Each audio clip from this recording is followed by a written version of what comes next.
Setan ini semuanya serba tiba-tiba. Dan firman Tuhan sudah mengatakan bahwa segala sesuatu kan digoncangkan. Tentang berakhirnya pandemi ini tidak ada seorang pun yang tahu. Kita tidak bisa memaksa Tuhan harus menghentikan sekarang juga.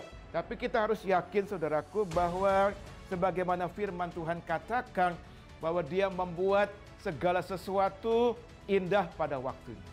Tuhan mau kita belajar percaya bahwa di tengah-tengah situasi yang sulit, Tuhan adalah Tuhan yang tetap pegang kendali atas kehidupan kita. Apapun keadaan yang terjadi, Tuhan Yesus ada bersama dengan kita. Tuhan yang pernah menolong kita di waktu yang lalu adalah Tuhan yang sama yang menolong kita di hari ini. Hasil akhir bukan di tangan corona. Hasil akhir tetap di tangan Yesus Kristus. Dialah Tuhan yang berdaulat. Dialah Tuhan yang tetap pegang kendali atas kehidupan kita.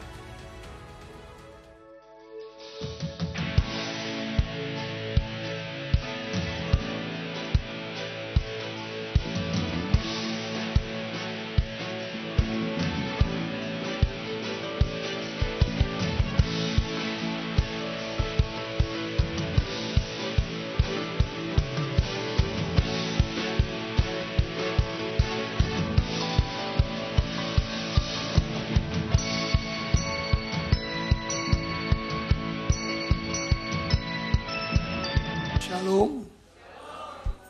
Apa kabar? Hari ini saya mau memberikan satu kabar.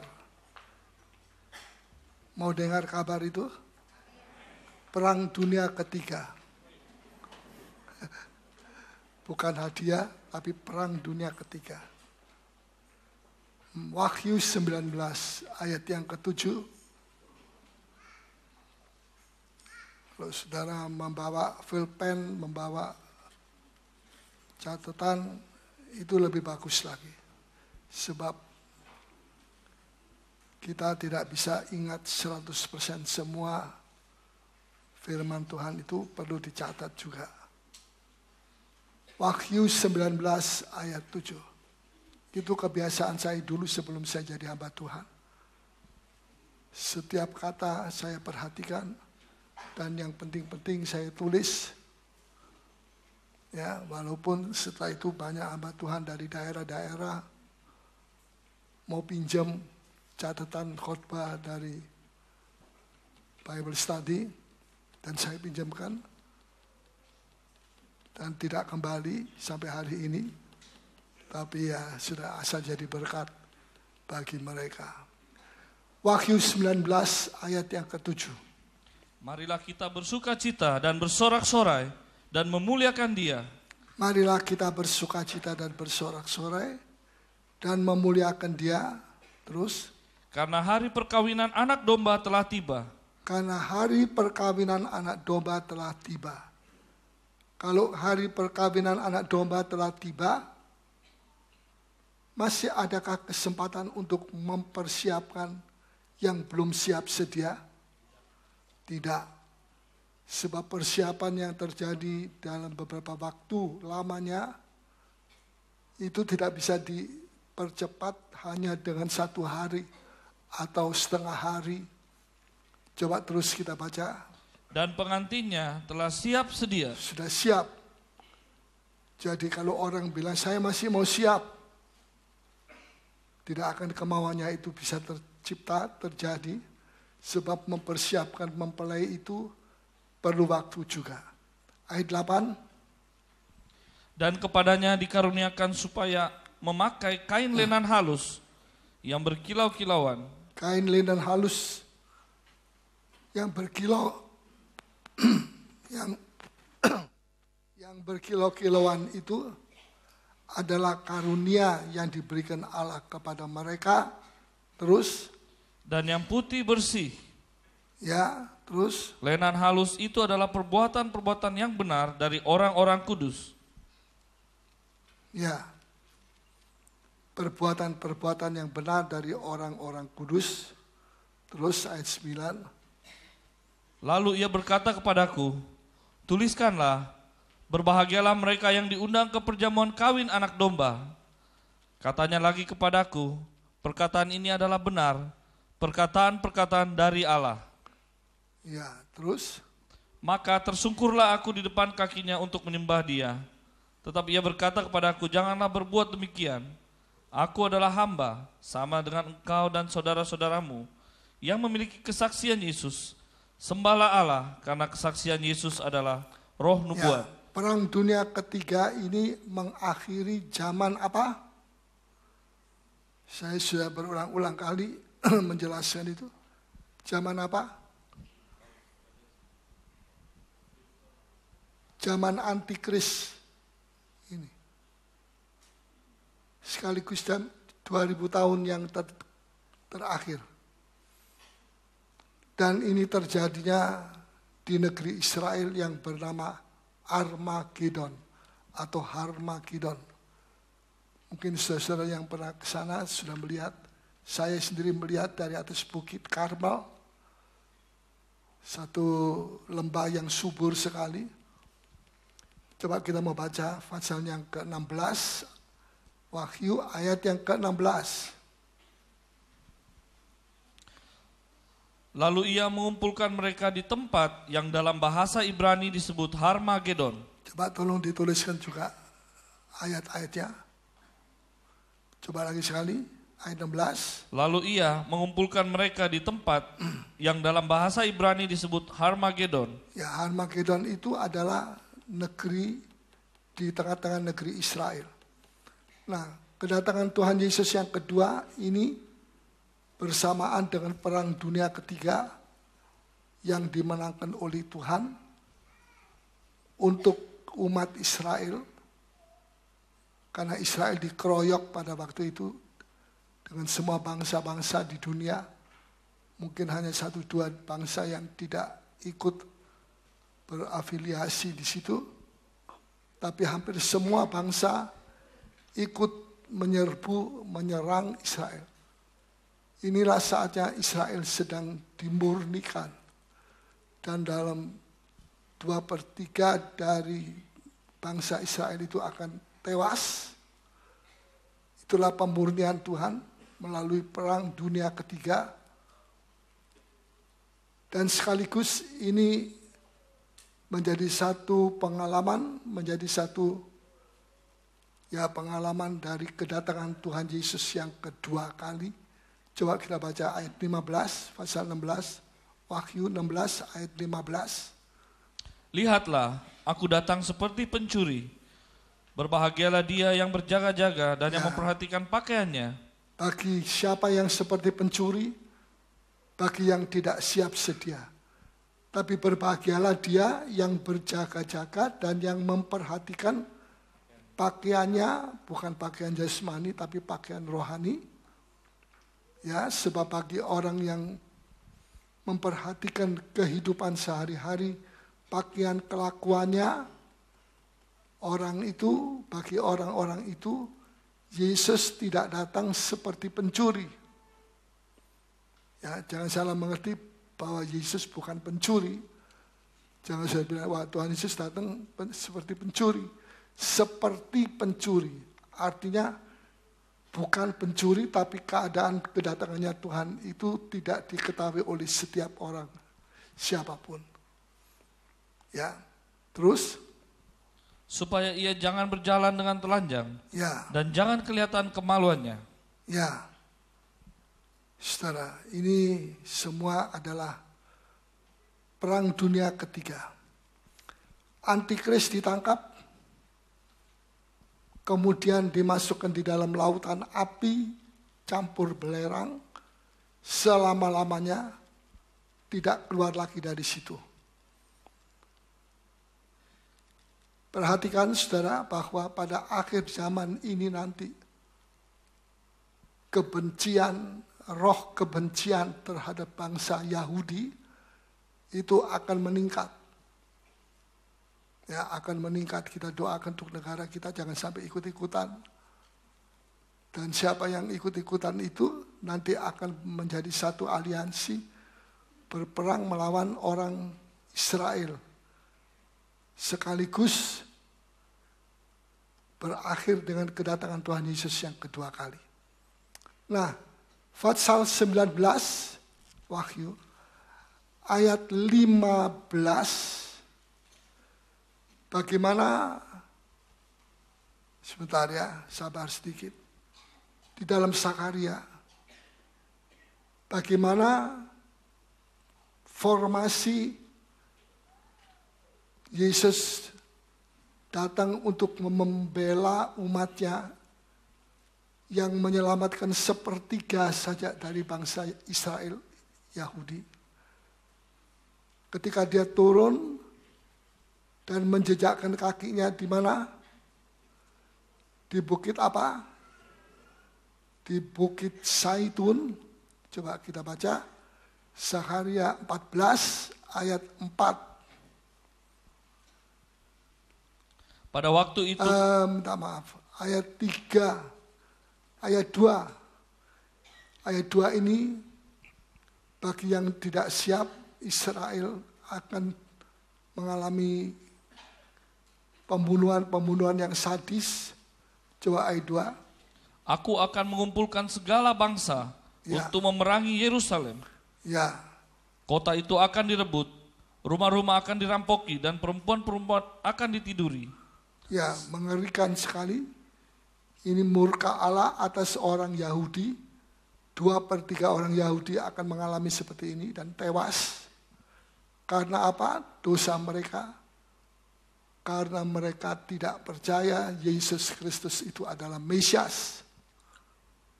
Sampai sekarang mereka belum percaya. Dan nanti setelah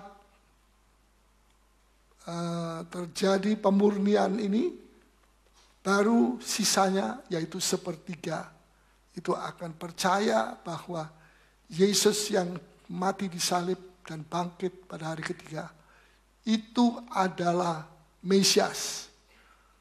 Ya, Mesias. Terus?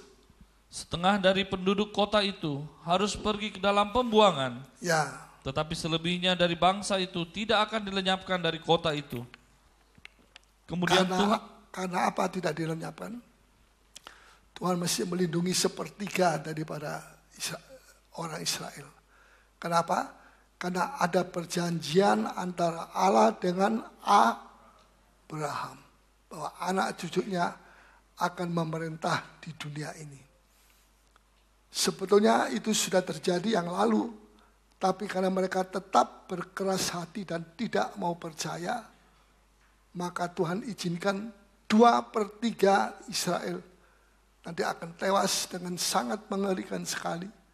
Dan sisa sepertiga itu yang selamat. Dan tetap tinggal di negerinya, di Israel. Dan Yerusalem tetap menjadi ibu kota dunia. Ya, ibu kota dunia. Dan setiap tahun bangsa-bangsa akan datang ke Yerusalem untuk menyembah kepada Tuhan Allah Yehova. Ya, itulah Bapa Surgawi dan Israel, umat. Bapa Surgawi dan Yesus Kristus.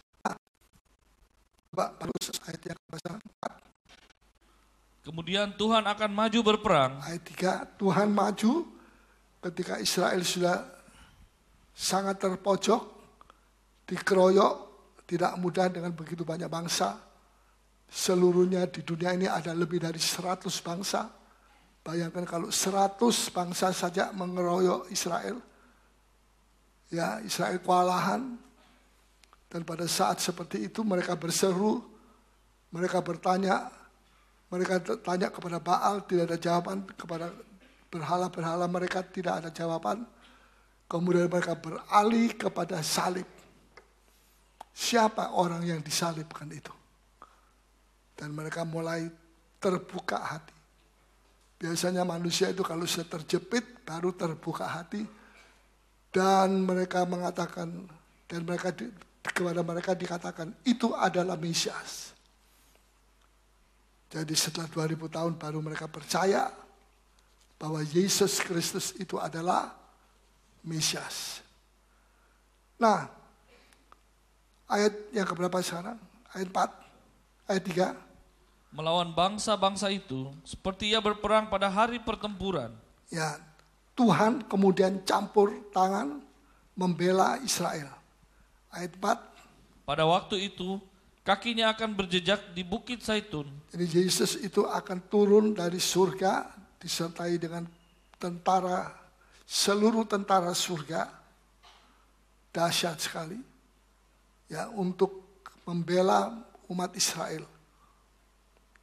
Ketika Tuhan Yesus turun dari surga, keadaannya seperti apa? Keadaannya seperti pada waktu, persis seperti pada waktu dia naik ke surga. Betul? Ada 2 malaikat memberitahu kepada murid-murid, mengapa kamu terus melongok lihat Yesus naik? Ya, sampai ditutupi dengan mega, tidak bisa lihat lagi. Tetap mereka masih melongok. Malaikat bilang, Yesus ini akan datang kembali dengan keadaan yang persis seperti kamu lihat sekarang dia naik. Mari kita baca itu.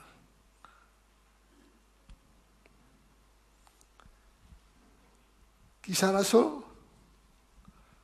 pasal pertama, saya suka mengulang supaya makin masuk, ya. Sebab ini peristiwa-peristiwa sudah dekat di muka mata. Terjadinya tidak lama lagi. Ayat 11, pasal 1 ayat 11.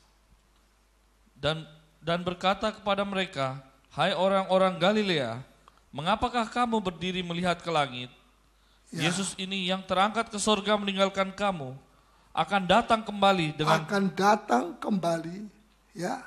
Yesus ini akan datang kembali. Tidak ada satu nabi yang bilang, saya akan pamit masuk surga, tapi saya akan datang kembali. Tidak ada, kecuali satu, Yesus Kristus. Terus? Dengan cara yang sama seperti kamu melihat dia naik ke surga. Dengan cara yang sama seperti kamu lihat dia naik ke surga. Dengan cara yang sama itu artinya ya persis seperti pada waktu dia naik ke surga. Dia turun kembali dengan cara yang seperti itu. Saya kembali kepada Zakaria pasal 14 ayat berapa tadi? Ayat 4, ya silakan. Pada waktu itu, kakinya akan berjejak di Bukit Zaitun, yang terletak di depan Yerusalem di sebelah timur. Bukit Zaitun itu akan terbelah 2 dari timur ke barat, ya. Sehingga terjadi suatu lembah yang sangat besar. Setengah dari bukit itu akan bergeser ke utara, dan setengah lagi ke selatan. Ayat 5. Maka tertutuplah lembah gunung-gunungku, sebab lembah gunung itu akan menyentuh sisinya, dan kamu akan melarikan diri seperti kamu pernah melarikan diri oleh karena gempa bumi pada zaman Uzia, Raja Yehuda. Lalu Tuhan Allahku akan datang.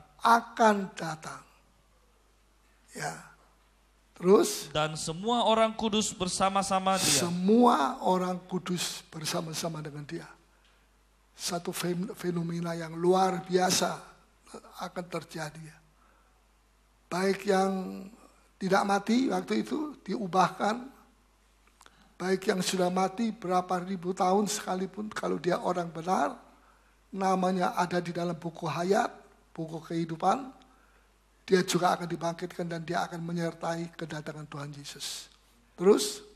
Maka pada waktu itu tidak akan ada lagi udara dingin atau keadaan beku. Ya. Tetapi akan ada satu hari. Akan ada satu hari ini adalah hari kedatangan Tuhan yang kedua kali. Terus? Hari itu diketahui oleh Tuhan.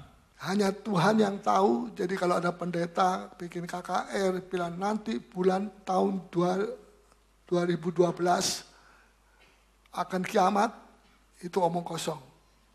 Jangan saudara percaya. Kecuali kalau saudara tidak baca ayat ini, saudara boleh percaya. Tetapi akan ada satu hari. Hari itu diketahui oleh Tuhan. Tidak ada satu pendeta besar pun, pendeta siapapun yang tahu kapan harinya itu. Tuhan akan datang dengan tidak terus. Dengan tidak ada pergantian siang dan malam pun menjadi siang. Ya, terus? Pada waktu itu akan mengalir air kehidupan dari Yerusalem. Air kehidupan itu apa? Injilnya Yesus Kristus. Ya, Yerusalem akan menjadi pusat pemberitaan Injil Tuhan ke seluruh dunia. Terus setengahnya mengalir ke laut timur, ya, dan setengahnya lagi mengalir ke laut barat.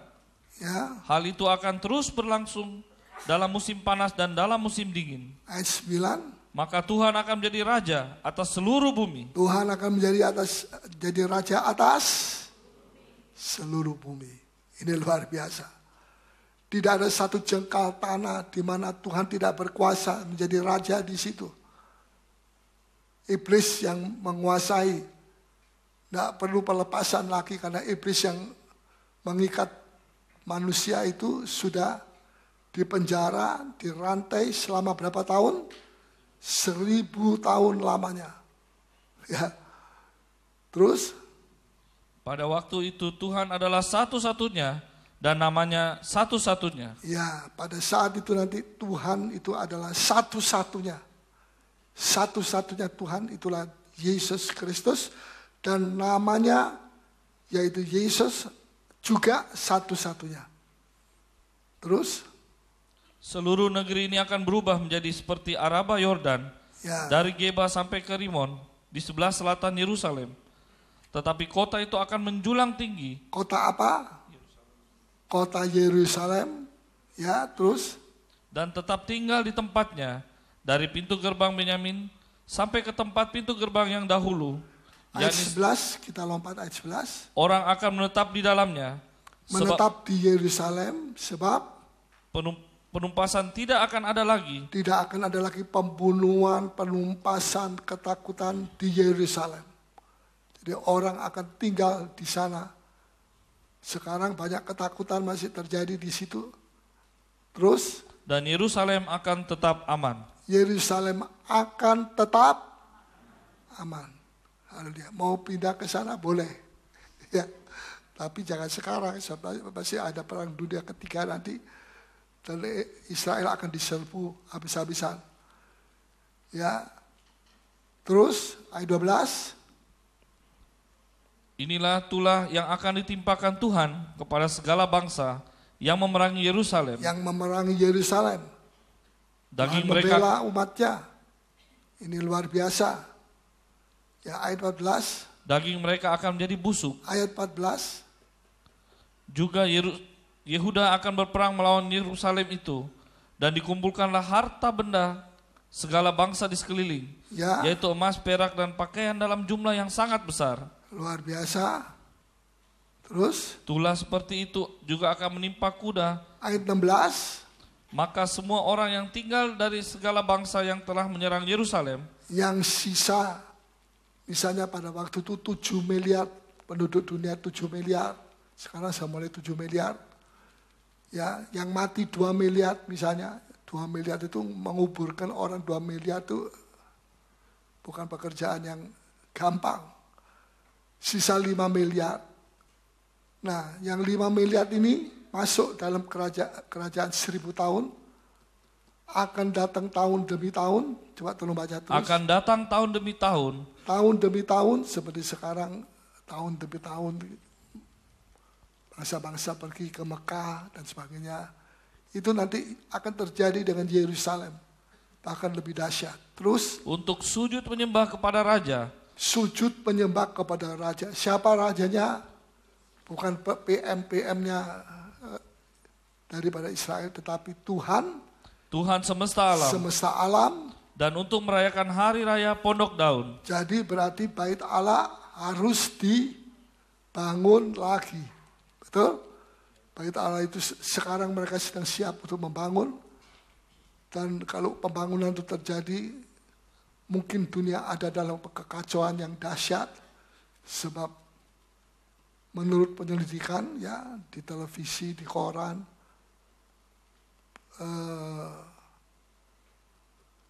adanya bait Allah dari Salomo itu ada di bawah fondasi dari Masjid Aqsa. Ya, ini tidak bicara soal politik, tetapi soal sejarah. Di mana letaknya itu ada di bawah dasar. Jadi perlu dibongkar fondasi dari masjid itu. Dan itu akan terjadi satu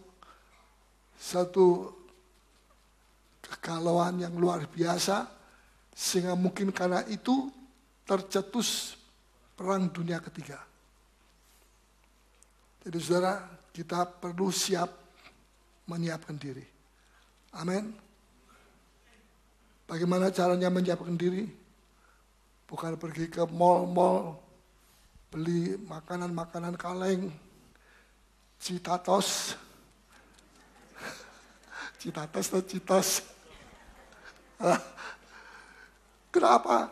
Ini nanti kalau Perang Dunia Ketiga, tidak ada pasar, tidak ada makanan, semua. Jadi kita sekarang mengumpulkan Citatos. Perut pasti lapar kalau makan Citatos. Ya. Yang penting pada waktu Perang Dunia Ketiga, kita sudah diangkat lebih dulu. Jadi tidak perlu Citatos. Di sorga ada lebih banyak hal makanan seperti itu.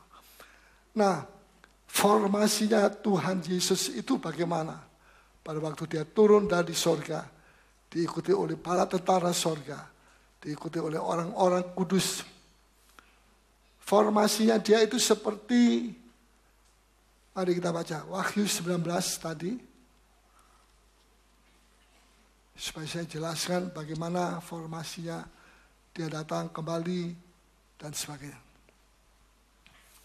Ayat 11 sampai ayat 16. Lalu aku melihat ke sorga terbuka, sesungguhnya ada seekor kuda putih, Ya, dan ia yang menungganginya bernama Yang Setia dan Yang Benar. Setia dan yang benar. Yesus. Terus, Ia menghakimi dan berperang dengan adil, ya, dan matanya bagaikan nyala api, dan di atas kepalanya terdapat banyak mahkota. banyak mahkota, tidak disebut berapa jumlahnya. Kita cuma satu mahkota. Yesus tadi ada banyak mahkota, luar biasa. Ya, dia yang terindah pada waktu itu. Terus, Dan padanya ada tertulis suatu nama yang tidak diketahui seorang pun, ya, kecuali ia sendiri. jadi dia punya nama rahasia yang tidak ada seorang pun tahu siapa nama rahasianya Yesus itu. Hanya dia saja yang tahu. Terus, Dan ia memakai jubah yang telah dicelup dalam darah. ayat 13, dia memakai jubah yang telah dicelup dalam darah. Darahnya siapa? Darah anak domba Allah. Darahnya sendiri. Sebagai tanda bahwa dia itu pernah menumpahkan darahnya untuk pengampunan dosa umat manusia. Bukan darah kambing ini, bukan. Darah kambing tidak diperlukan lagi. Sebab darah kambing itu binatang yang tidak sempurna. Tapi darahnya Yesus itu sempurna. Jadi kalau dia menghapus dosa kita, tidak perlu seperti darah kambing setiap tahun menyembelih kambing lagi. Setiap tahun Yesus mesti disalib. Seperti di Filipina. Ya, disalib, tidak perlu. Karena dia sudah sempurna, darahnya sempurna, dan pengampunannya juga sempurna. Terus, dan namanya ialah? Dan namanya ialah Firman Allah. Firman Allah. Terus, Dan semua pasukan yang di sorga mengikuti dia. semua pasukan di sorga. Ini perang Armageddon ini. Mengikuti Yesus. Terus, Mereka menunggang kuda putih mereka juga menunggang kuda putih, dan memakai kain dan memakai lenan halus yang putih bersih. linan halus dan putih bersih.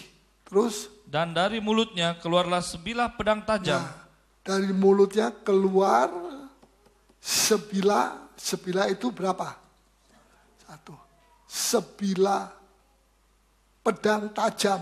Terus, Yang akan memukul segala bangsa. yang akan memukul segala bangsa yang menyerbu Yerusalem. Ya, terus Dan ia akan mengembalakan mereka dengan gada besi. rupanya setelah itu kerajaan 1000 tahun dimulai. Di dalam kerajaan 1000 tahun itu ada penggembalaan. Masih ada penggembalaan. Ya, cara yang terbaik untuk mereka adalah digembalakan. Dan yang menjadi gembala adalah Yesus sendiri. Dia gembala yang baik. Menggembalakan mereka dengan gada besi, ya, yang curang, yang jahat, akan diberi gada besi, dipukul dengan gada besi, ya, terus dan ia akan memeras anggur dalam kilangan anggur, ya, yaitu kegeraman murka Allah yang ya, maha kuasa. Sebab walaupun iblis dalam kerajaan 1000 tahun sudah dirantai, dipenjara, tetapi manusia-manusia yang hidup, misalnya kurang lebih 5 miliar yang hidup di bumi selama 1000 tahun itu adalah manusia yang tanpa dosa atau masih ada dosa. Keturunan siapa? Manusia pertama yang sudah jatuh di dalam dosa. Ya.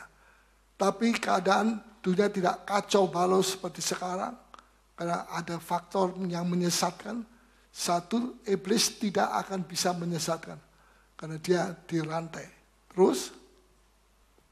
Dan pada jubahnya dan pahanya tertulis suatu nama, yaitu Raja segala raja, ya, dan Tuhan di atas segala Tuhan. Jubahnya Yesus dan pahanya Yesus tertulis nama Raja segala raja dan Tuhan di atas segala Tuhan.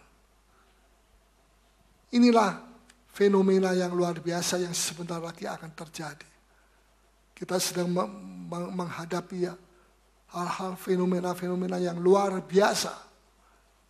Jadi kita mesti hati-hati, jangan asal jadi orang Kristen, lari kiri kanan, muka belakang, tidak bertobat walaupun pergi ke gereja.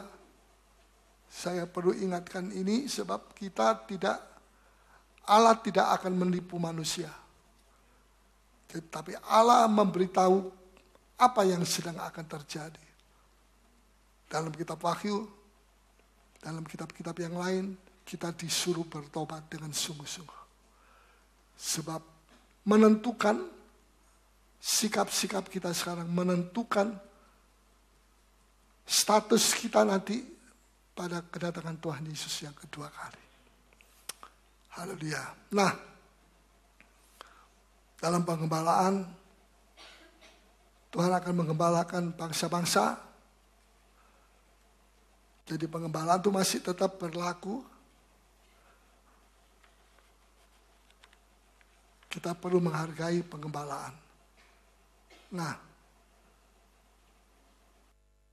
ada seorang saudara, dia mengeluh kepada saya. Saya ini kok kering ya. Bagi gereja sini kering, gereja situ kering, gereja. Ini dari satu kota yang tidak jauh dari kota Makassar.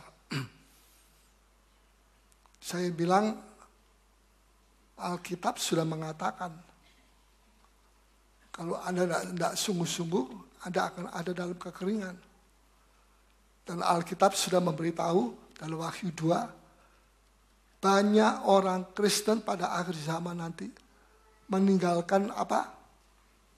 Kasih yang mula. Tidak lihat gereja apa. Apalagi kalau tidak bertobat, walaupun masuk keluar gereja, cuma lihat ini, lihat itu, lihat. Alkitab sudah mengatakan pada akhir zaman, akan ada banyak orang Kristen yang kehilangan cinta pertama. Saudara, kasih mula-mula ini, cinta pertama ini, sebetulnya diperlukan sekali.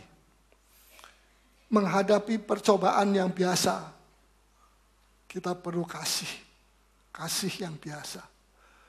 Tapi menghadapi percobaan yang luar biasa, kita perlu apa? Kasih yang luar biasa, sebab percobaannya lebih berat.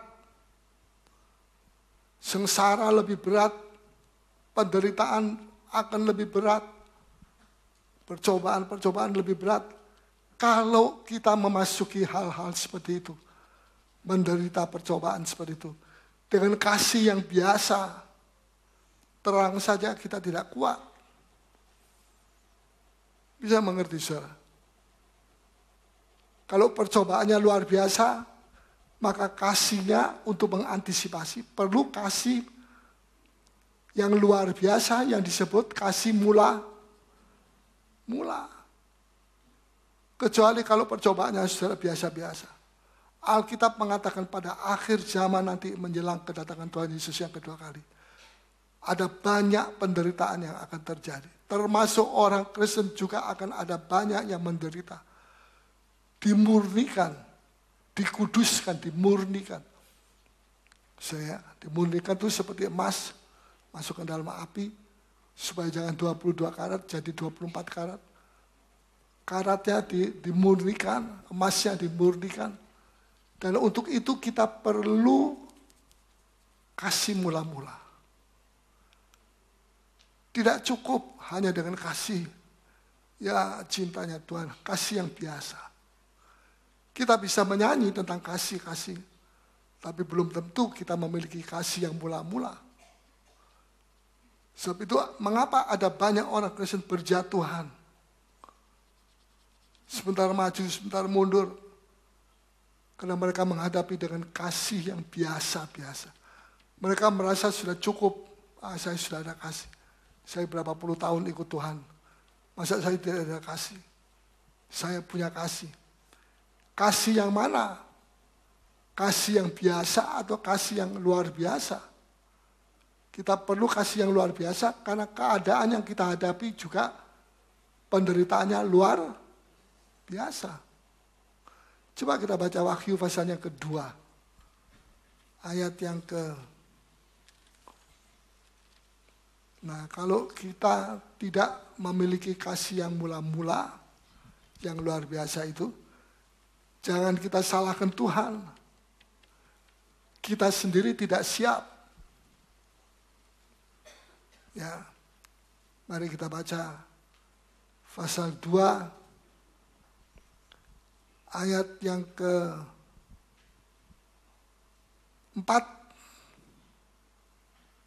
sampai dengan 5. Namun demikian, aku mencela engkau, karena engkau telah meninggalkan kasihmu yang semula. Ya, aku mencela engkau. Kalau ada yang baik, Tuhan puji. Tapi kalau ada yang tidak baik, Tuhan puji. Palsu. Itu manusia suka memuji, tapi pujiannya palsu. Untuk menyenangkan hati orang itu saja kita memuji.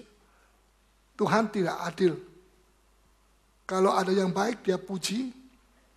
Ada 9 sampai 10 perkara yang baik dari ayat 1. Sudah boleh baca di rumah. Ada 10 perkara yang baik yang Tuhan puji. Ya. Dalam ayat 2. Aku tahu segala pekerjaanmu, baik jeripayahmu dipuji. Ketekunanmu dipuji. Punya ketekunan jemaat Efesus.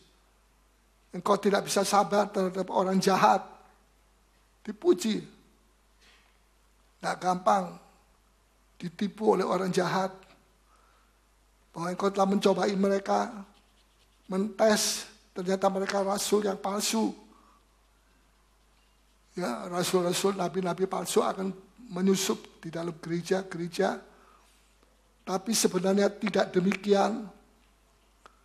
Bahwa engkau telah mendapati mereka pendusta.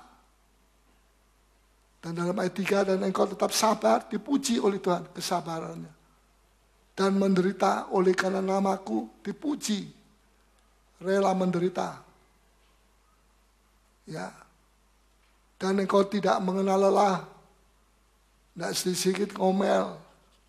Dipuji oleh Tuhan. Tapi ketika Tuhan menghadapi bahwa mereka telah meninggalkan cinta pertama, Tuhan tidak memuji di sini. Tuhan mencela. Jangan saya mengatakan ya yang kalau ada yang dipuji, yang salah ini ya sudahlah ditutupi saja. Toh ada yang baik, ada 10 perkara yang baik. Tidak, biarpun ada 10 perkara yang baik yang dipuji. Dan ada 1 yang tidak baik, Tuhan tidak akan memuji. Dan Tuhan tidak akan tinggal diam terhadap yang tidak baik. Tuhan cela. Ada satu perkara yang aku cela. Kamu sudah meninggalkan cinta pertama, cinta semula, kasihmu. Coba tolong bacakan ayat 4 lagi. Namun demikian, aku mencela engkau. Ya, mencela. Dari memuji, mencela. Loh bagaimana? Oh Tuhan Yesus tidak sungkan. Dan kalau dia mencela itu demi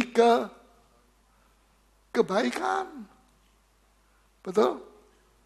Kalau saudara ada kesalahan, kemudian Tuhan bilang, kamu baik, kamu luar biasa. Ini menipu. Dan Tuhan itu tidak mau menipu.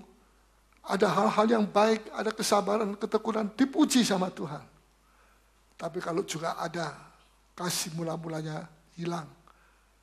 Dicela, ditegur oleh Tuhan. Supaya kita menjadi sempurna, menyongsong kedatangan Tuhan yang kedua kali. Jadi kalau sudah dengar firman Tuhan, cuma maunya firman supaya memuji kita saja, kita ditipu. Bukan firman Tuhan yang menipu kita. Pemberitanya yang menipu. Ya.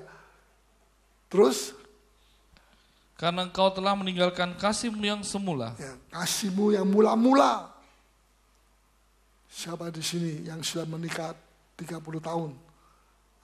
Angkat tangan. 40 tahun. Angkat tangan. Saya angkat tangan 40 tahun. 50 tahun. Angkat tangan. Tidak ada. 30 tahun. Angkat tangan.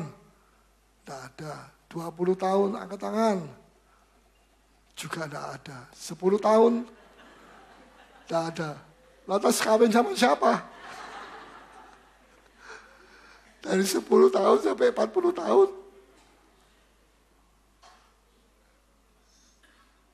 Terus baca.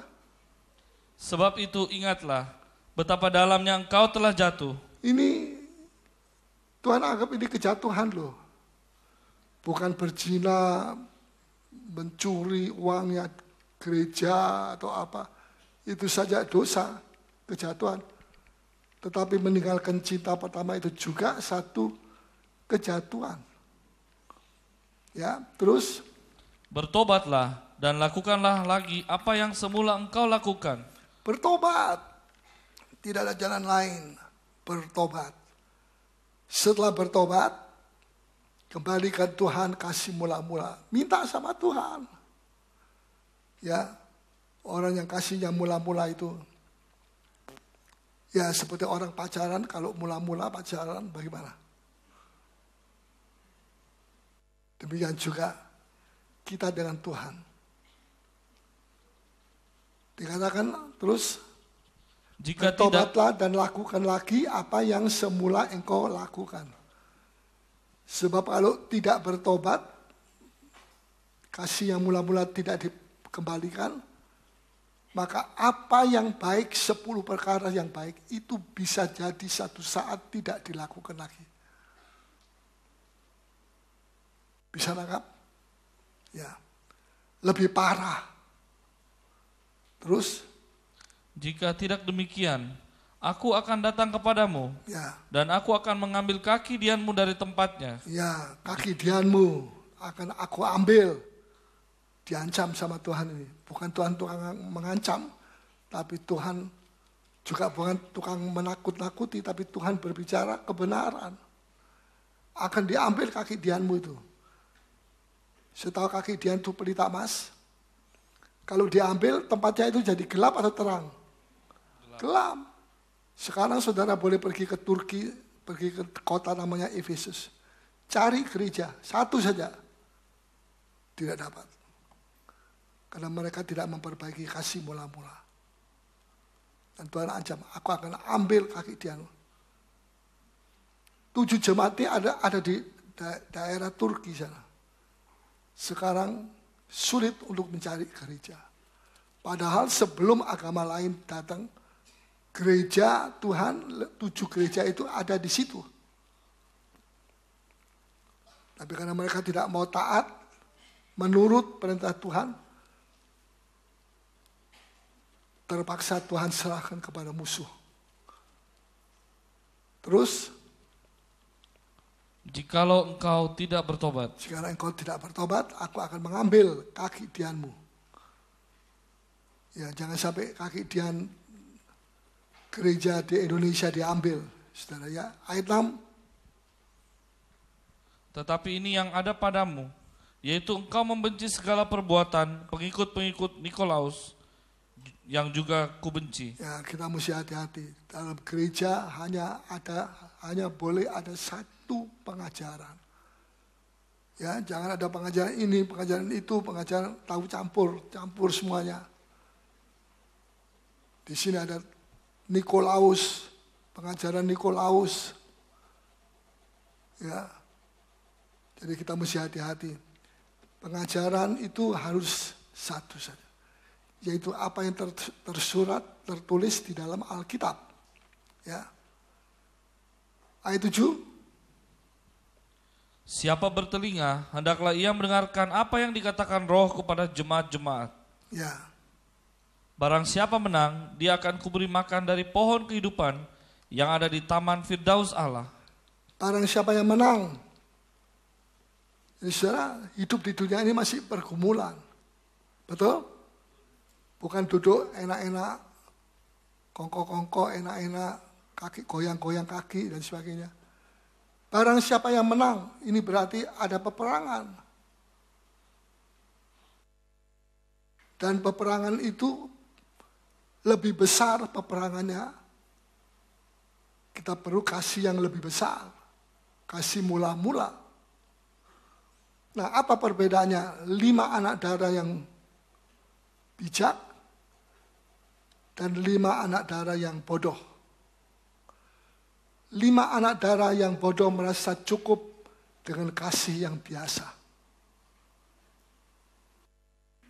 Sedangkan 5 anak darah yang bijak, yang bijak, dia memiliki kasih yang luar biasa. Apa itu? Kasih mula-mula. Itulah sebabnya dia bisa bertahan. Karena dia memiliki kasih yang mula-mula. Termasuk syarafnya juga. Bisa bertahan menghadapi kegelapan, peperangan dahsyat, percobaan-percobaan. Saudara hanya bisa bertahan dan saudara akan keluar sebagai pemenang jika saudara memiliki kasih yang luar biasa, yaitu cinta pertama. Kasih yang mula-mula. Lihat, orang Kristen kalau baru cinta pertama, ya, saya punya kakak satu, banyak orang pada waktu itu dipenuhkan Roh Kudus, berbahasa roh. Dia ini punya tugas, tidak bisa pergi ke gereja karena ada tugas. Tapi dia begitu rindu sekali dipenuhi Roh Kudus. Apa yang terjadi? Pada waktu sore dia mandi, dia berbahasa roh. Pada saat dia mandi, berbahasa roh. Tidak percaya? Percaya tak? Ada seorang ibu penuh cinta pertama. Tapi dia dikasih tugas sama orang tuanya, mungkin atau mertuanya, suruh goreng nasi goreng. Satu wajan yang besar. Tapi hatinya dia tidak di nasi goreng. Hatinya dia di kepenuhan Roh Kudus. Pada waktu itu terjadi, di Surabaya terjadi kebangunan rohani. Apa yang terjadi? Dia matikan dulu apinya, dia tutup wajahnya, dia pergi ke kebaktian. Di situ dia dipenuhkan Roh Kudus, berbahasa roh, terus dia pulang, dia masak lagi terus. Itu hati yang penuh kasih mula-mula. Seperti itu yang seharusnya ada pada kita. Ya. Kita seringkali kalau ke gereja, nanti sudah mau perjamuan suci baru datang. Saya tidak menyinggung saudara ya terlambat, tidak ya. Jadi kali saya juga terlambat karena berhubung sesuatu. Ya, tapi seboleh-bolehnya saya tidak mau terlambat. Karena memuji Tuhan itu bukan cara Pantekosta lama. Memuji, menyanyi, memuji Tuhan itu adalah waktu untuk menunggu mereka yang masih terlambat datang. Jadi Tuhan Yesus duduk di depan sini sambil termenung. Mana anakku Paulus Yedidia ini kok tidak datang-datang. Saya mesti tunggu Yesus atau Yesus mesti tunggu saya. Haleluya. Haleluya yang mana? Ya saudara. Hal kecil, tapi sekarang menyanyi itu bukan saat menunggu. Menyanyi, memuji Tuhan, menyembah Tuhan. Ya, akhir-akhir ini saya melihat penyembahannya memuncak. Saya bilang kepada beberapa WL, hati-hati, jangan sampai hilang. Ya, karuniamu jangan sampai hilang. Memuncak. Kalau gereja itu bagusnya sampai di mana kalau tidak ada penyembahan dan tidak memuncak penyembahannya.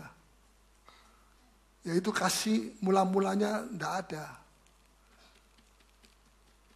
Saudara, jangan kita memasuki gedung gereja baru, tapi dengan kasih yang biasa-biasa. Tidak ada perbedaannya. Perbedaannya cuma gedungnya baru, bagus, mewah, apalagi orang yang ngomong, bukan saya. Tapi apa artinya kebagusan gedung dan kemewahan gedung dan apalagi gedung kalau kita orang-orangnya tidak menyembah Tuhan, tidak menjadi penyembah Tuhan. Dan itu perlu kasih mula-mula. Dan saudara boleh minta sama Tuhan. Dan Tuhan akan kasih itu kepada kita. Kalau kita rindu, kalau saudara males-males, mesti sembahyang jam 10 pagi mungkin. Saudara males masih kerja ini, kerja itu. Sampai akhirnya tidak jadi sembahyang, menyembah di rumah. Itu tanda kasih mula-mula sudah mulai dingin. Mulai meninggalkan sedikit demi sedikit. Jangan biarkan sampai habis kasih mula-mula. Minta sama Tuhan, kembalikan kasih mula-mula. Tuhan kembalikan. Karena permintaan saudara itu menurut kehendak Allah. Kita perlu. Percobaannya makin hari makin bertambah. Kita perlu kasih mula-mula juga terus bertambah. Kalau kita mau menang. Puji Tuhan. Ya. Kasih mula-mula itu adalah roh yang menyala-nyala. Coba kita baca. Roma 12 ayat 11. Roma pasalnya ke-12 ayat 11. Janganlah hendaknya kerajinanmu kendor. Biarlah rohmu menyala-nyala dan layanilah Tuhan. Ya. Coba lagi sekali, tolong. Janganlah hendaknya kerajinanmu kendor. Biarlah rohmu menyala-nyala dan layanilah Tuhan. Ya. Hendaknya kerajinanmu jangan kendor. Ayat 11. Bagaimana kalau kerajinan kita tidak kendor? Bagaimana caranya? Caranya adalah biarlah rohmu menyala-nyala. Kerajinan itu sebelah luarnya. Rohmu itu sebelah dalamnya. Nah, kalau kerajinan kita saja yang kelihatan maju, roh kita tidak menyala, sudah mati, maka kerajinan kita itu adalah kerajinan yang kering. Ibadah kita menjadi kering. Doa kita jadi kering. Karena cuma formalitas kerajinan, tetapi rohnya tidak menyala-nyala. Tapi kalau roh kita menyala-nyala, pasti kita ingin melayani Tuhan. Membawa jiwa-jiwa baru. Kita tidak, ya aku selamat sendiri. Aku ajak tidak mau, ajak tidak mau. Kita mesti doakan, tidak cuma mengajak. Ya, kalau roh kita menyala-nyala, tidak usah disuruh, kita akan membawa jiwa. Di Makassar ini jiwa-jiwa gampang.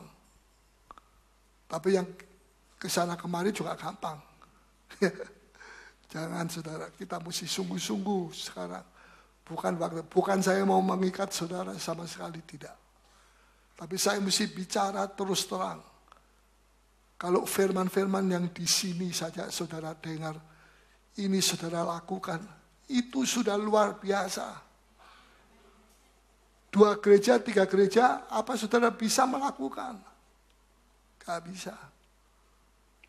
1 gereja saja, pengajarannya saudara hidup dalam pengajaran. Saudara menjiwai, menghidupi. Saya tidak katakan bahwa kita mesti sempurna, kita akan sempurna. Tapi sekarang kita sedang dalam proses. Ya, kita mesti fokus menyenangkan hati Tuhan. Ya. Tidak berarti menyenangkan hati Tuhan kemudian tidak peduli orang lain. Hari Minggu saya katakan, di mana kita bisa melihat Yesus? Bukan di patungnya Tuhan Yesus di kota Roma atau di mana. Di dalam orang miskin itu kita bisa lihat Yesus. Dalam orang yang menderita, kita bisa lihat Yesus. Kita tolong dia atau tidak. Dan sebagainya, dan sebagainya. Biarlah rohmu menyala-nyala. Ini luar biasa. Anda tidak bisa perang dengan 1.000 tentara melawan 10.000 tentara. Betul apa tidak? Kekuatannya harus ditambah. Yaitu yang dinamakan cinta mula kasih semula. Kasih mula-mula. Baru kita bisa mengalahkan yang 10.000. Kalau tidak, kasih kita terlalu kecil.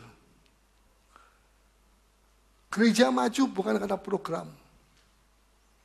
Ya boleh juga ada program, ada ulang tahun gereja dan sebagainya, silakan. Tapi gereja maju karena kasih karunia. Kasih karunia. Ya. Saya tahu bahwa di Makassar ini Tuhan sedang melawat. Dan saya percaya Makassar akan dimenangkan oleh Tuhan. Tapi saudara yang sudah jadi anak Tuhan lebih dulu, bagaimana? Cinta pertama saudara, mari kita mau koreksi, kita periksa. Kalau orang itu perlu cinta pertama, menyala-nyala rohnya,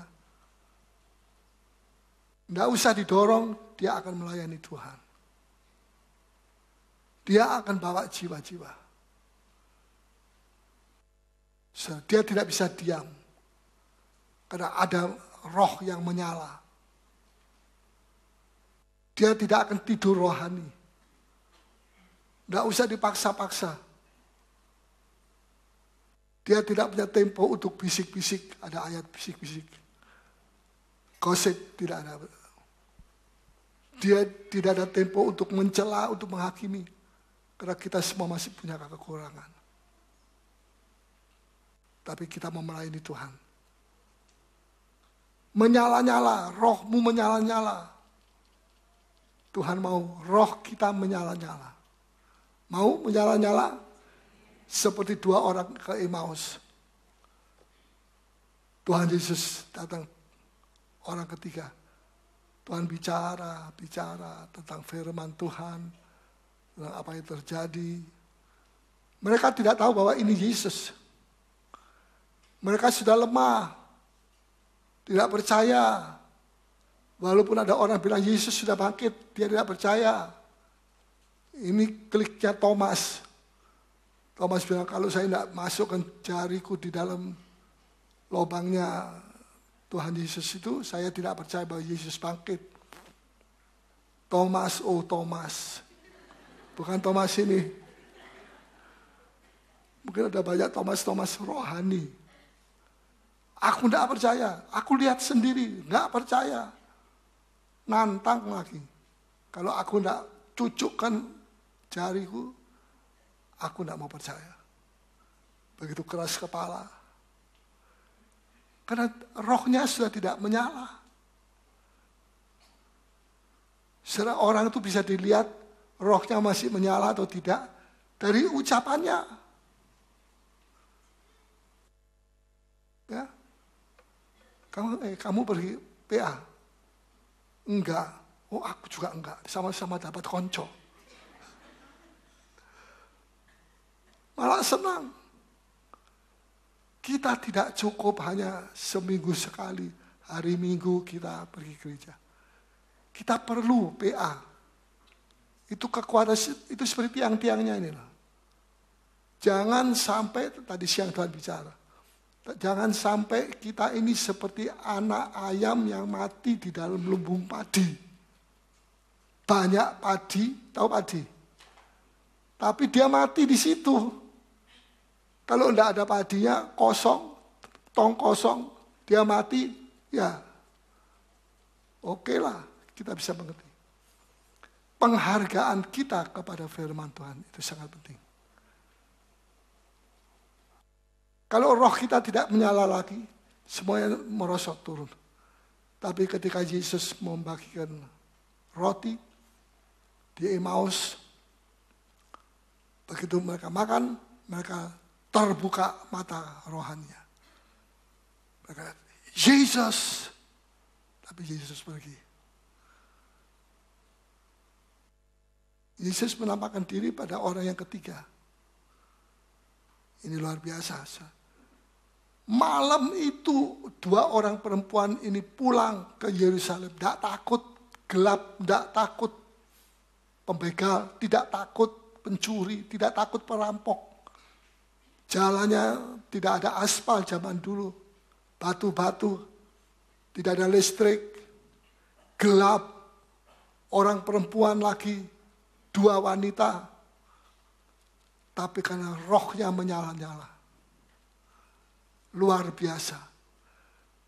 Biar gelap dia tembus. Dan Tuhan menyertai dia selamat sampai di Yerusalem. Dan di Yerusalem dia bersaksi lagi. Ketemu lagi sama Thomas. Thomas geleng-geleng kepala. Kok semua orang ketemu saya bilang Yesus bangkit ini? Ya karena kamu sendiri kepala batu Thomas.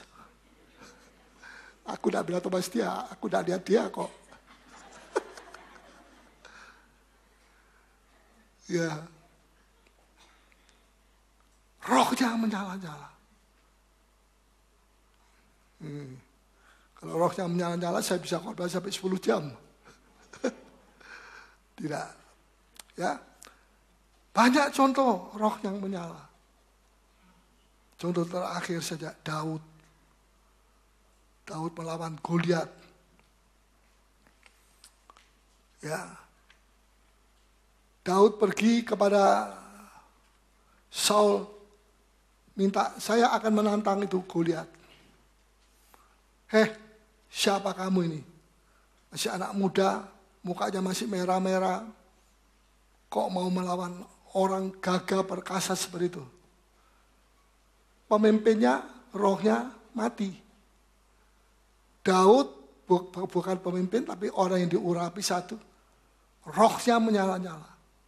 Kalau tidak, dia tidak akan mengatakan, saya izinkan saya akan melawan dia. Ini bukan berani-beranian.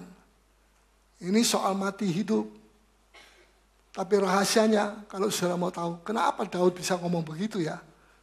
Di hadapan raja, dia begitu berani menantang. Rajanya sendiri tidak berani. Karena di dalam dia ada roh yang menyala-nyala. Kasih yang mula-mula. Dan kalau ada kasih yang mula-mula, takut hilang. Dia tidak takut padahal rajanya sendiri ketakutan. Iblis tidak takut kepada raja, kepada siapapun. Iblis takut kepada roh yang menyala-nyala. Semoga sebelum Anda pulang, Anda diberikan roh yang menyala-nyala lagi. Paulus bilang, kalau aku mati sekarang, aku senang. Aku sudah banyak luka, aku banyak sakit, aku banyak dilempari batu. Kalau Tuhan ambil aku sekarang, aku sudah tidak lagi sakit, merasa sakit ini, itu, dan sebagainya. Tapi, dia masih ingat jemaat Filipi, jemaat Korintus, jemaat Roma. Kalau aku masih tinggal sama-sama kamu, aku berguna bagi kamu. Kamu masih bisa mendapat nasihatku, petuahku, dan sebagainya. Lebih baik kalau aku mati, masuk surga sekarang, istirahat. Tapi lebih perlu kalau aku masih hidup, supaya aku bisa menasihati kamu. Aku bingung antara dua hal ini.